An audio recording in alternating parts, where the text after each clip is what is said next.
मस्त असं घरावरती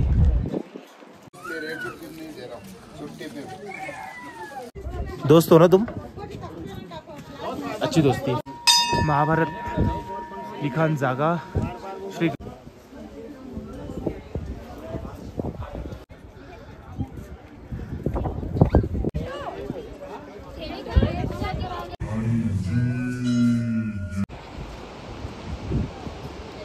भीमपूल याच्यावरून जे पांडव स्वर्गाच्या दारी गेले होते तोवर मंदिर आता आपण याच्यात दर्शन घेऊ। अतिशय छान मंदिर दिसतंय।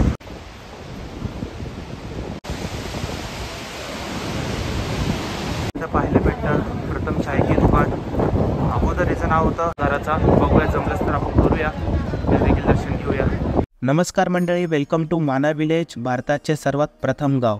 नमस्कार, मी विशाल पुन्हा एकदा आपले स्वागत करतो आपल्या एका नवीन ब्लॉगमध्ये। तर मंडळी, बद्रीनाथची सिरीज चालू होती ज्याचा हा दुसरा भाग आहे। ह्याच्यामध्ये आपण पाहणार आहोत माना विलेज पूर्ण कव्हर करणार आहोत, सर्व बघणार आहोत। गणेश गुफा, व्यास गुफा, सरस्वती नदी, भीमपूल, स्वर्गरोहिणी, पांडवच्या जागेने ज्या रस्त्याने स्वर्गाच्या दारी गेले होते ते सर्व काय तुम्हाला या व्हिडिओमध्ये पाहायला भेटणार आहे। कुठेही जाऊ नका, पाहत राहा व्हिडिओ। चला मी तुम्हाला सांगतो इथपर्यंत पोचायचं कसं आहे। बद्रीनाथ धामपासून जे मंदिराचं अंतर आहे ते आहे 4 किलोमीटर, जे की तुम्ही जीपनी कव्हर करू शकता।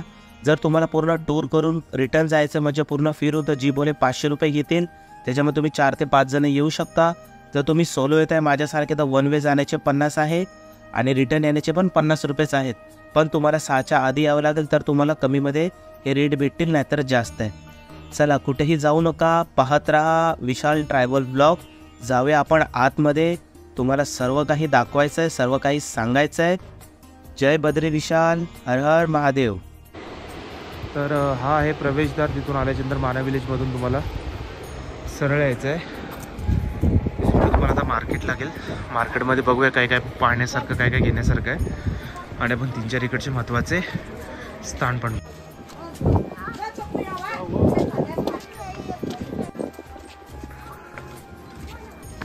तर आपण असं काय तर आपल्याला मार्केट लागेल ज्याच्यामध्ये गरम कपडे मस्तपैकी लहान पोरांसाठी शॉल वगैरे तुम्ही घेऊ शकता। आणि तर बिट्टूची सेवा पण आहे, जर तुम्हाला पायी पायी नाही चालायचं तर बिट्टूवर बसून पण तुम्हाला हे वरपर्यंत घेऊन जातील। आणि आजूबाजूला छोटे छोटे मस्त रंगीबिरंगी घरं पण आहेत। लास्ट 3 वर्षापूर्वी आलं तर 21 मध्ये, तेव्हा हे सगळं खुल्लं होतं। आता सर्व बांधकाम करण्यात आलेलं आहे, पाहू शकता। असं घरावरती चित्र दिसते, अतिशय भारी चित्र आहे ते। मला वर जायचं आहे आणि गावकरी चालले तिकडचे। आणि हे पुढं मस्त मार्केट लागलं, चादर वगैरे घेऊ शकता। हे दोघी मित्र मस्त, दोघी मित्र चंगू मंगू। दोस्त हो ना तुम, अच्छी दोस्ती।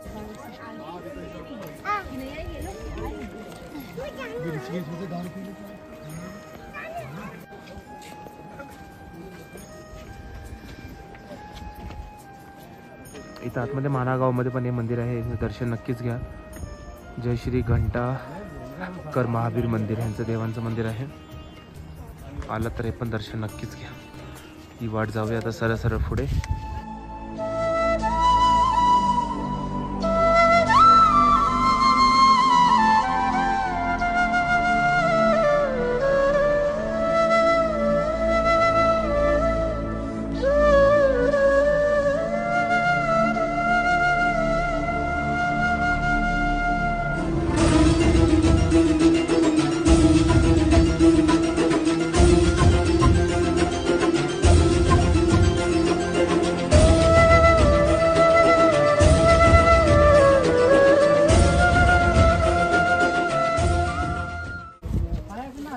तुम्हाला इकडे आयुर्वेदिक वस्तू पण मिळतील।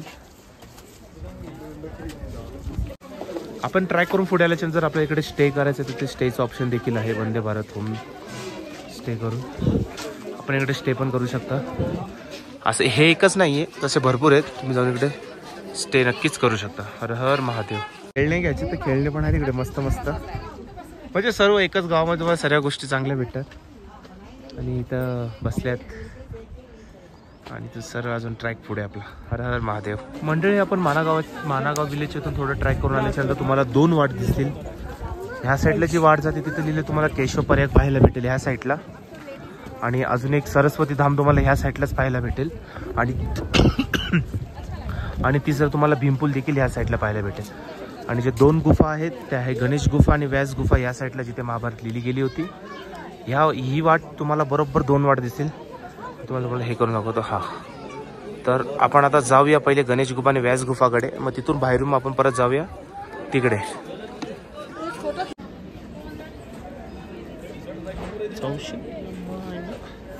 चला मंडळी, जाऊया आतमध्ये आणि पाहूया ती गुफा जिथे श्री गणेशजीने महाभारत लिहिली होती. बिट्टूवाले लय त्रास देतात यार. अरे मी तो जाता था, ये भी ना था.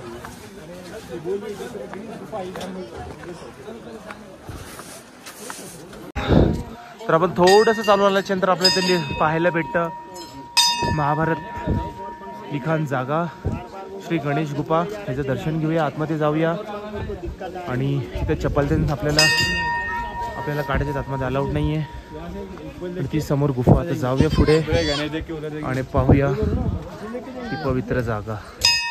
हर हर महादेव. वेदव्यास यांनी जेव्हा महाभारतची रचना केली होती त्यावेळेस त्यांनी ब्रह्मदेव यांच्याकडून प्रेरणा घेऊन श्री गणेशजी यांना महाभारत लिहिण्यास सांगितले होते. तर ही तीच गुफा आहे. याच जागेवरती बसून गणेशजीने महाभारत लिहिले होते. ज्या ठिकाणी ज्या जागेवरून वेदव्यासजी गणेशजींना महाभारत सांगत होते त्यांची गुफा वेगळी, तिथून 50 मीटरच्या अंतरावर आहे. आपण ती गुफा जाऊन बघूया. याच ठिकाणी आपल्याला पाहायला भेटतं गणपती बाप्पांची मूर्ती. त्याचं दर्शन घेऊन तुमचे इकडचे जे पुजारी आहे ते तुम्हाला इकडचं महत्त्व सांगतील. जाऊ तुम्ही इकडची पूजा कराल. आणि मंदिराच्याच मागे हे परिक्रमा मार्ग आहे, इथून आपल्याला परिक्रमा करायचे. आतमध्ये गणपती बाप्पाची एक छोटीशी मूर्ती आहे, त्याचं दर्शन घेऊन परिक्रमा मार्ग पूर्ण केल्याच्या नंतर आता आपण निघूया वेदव्यास गुफाला, जिथून महाभारत सांगत होते गणपती बाप्पांना. चला तर जाऊया.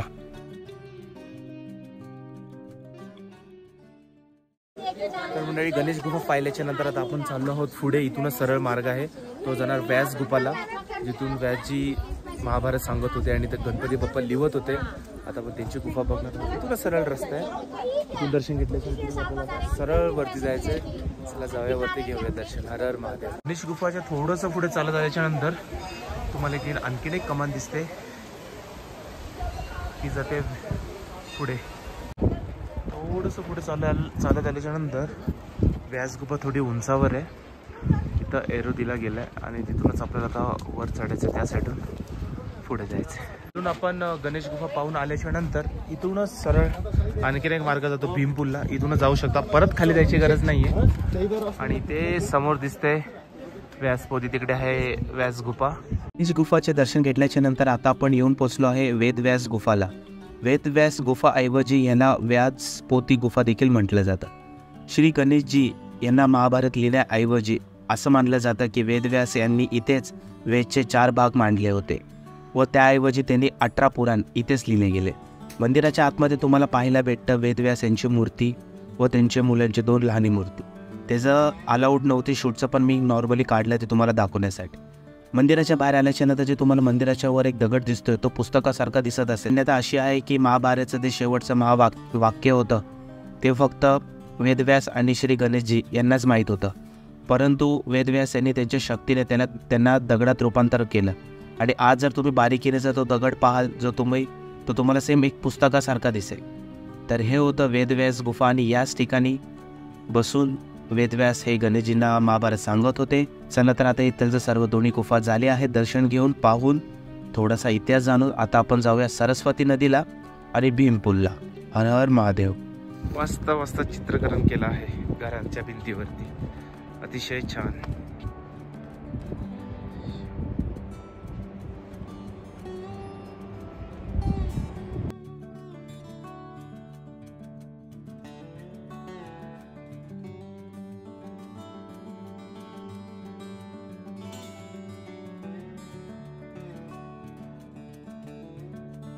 तर जिथून मी आता मागून आलो वरतून, आणि ही जी वाट येते खालून सरळ, तर काहीच अंतर नाही. वरतून पण येऊ शकता, खालून पण येऊ शकता भीमपूलसाठी आणि सरस्वती नदीसाठी.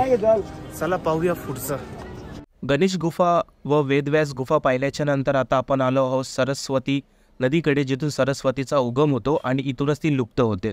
त्याच बाजूला तुम्हाला हे दिसतंय मंदिर जे आहे सरस्वती मातेचं. त्याच्यामध्ये आपल्याला सर्वप्रथम वेदव्यास यांची मूर्ती पाहायला भेटते.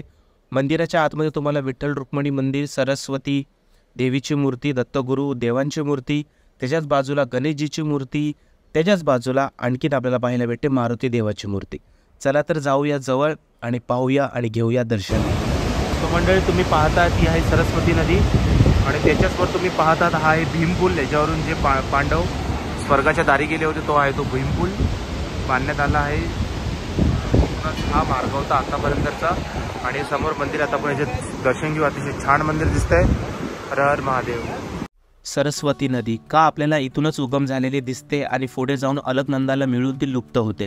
त्याचं रहस्य असं की सरस्वती मातेला श्राप दिला गेला होता वेदव्यासजींनी. कारण जेव्हा वेदव्यासजी हे महाभारत सांगत होते गणेशजीला, त्यावेळेस पाण्याचा आवाज हा जास्त होता. तेव्हा वेदव्यासजी यांनी माता सरस्वती यांना म्हटलं होतं की आपल्या पाण्याचा आवाज कमी करा, कारण माझ्या कामामध्ये थोडं विघ्न येत आहे. पण माता सरस्वतीने हे थोडं न ऐकल्यासारखं झालं, त्याच्यामुळे त्यांचा आवाज कमी नाही झाला. तर वेदव्यासजीने रागाच्या भरात त्यांना श्राप दिला की आपण याच्या पुढे लुप्त व्हाल, तुम्ही कोणाला दिसणार नाहीत.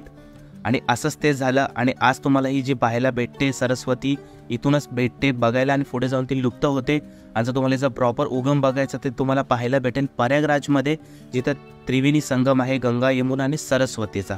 हे आपण पाहतायत हे एक ट्रस्टकडून बांधण्यात येत आहे. मला माहिती नाही कोणचं मंदिर आहे, येणाऱ्या काळात कळेलच.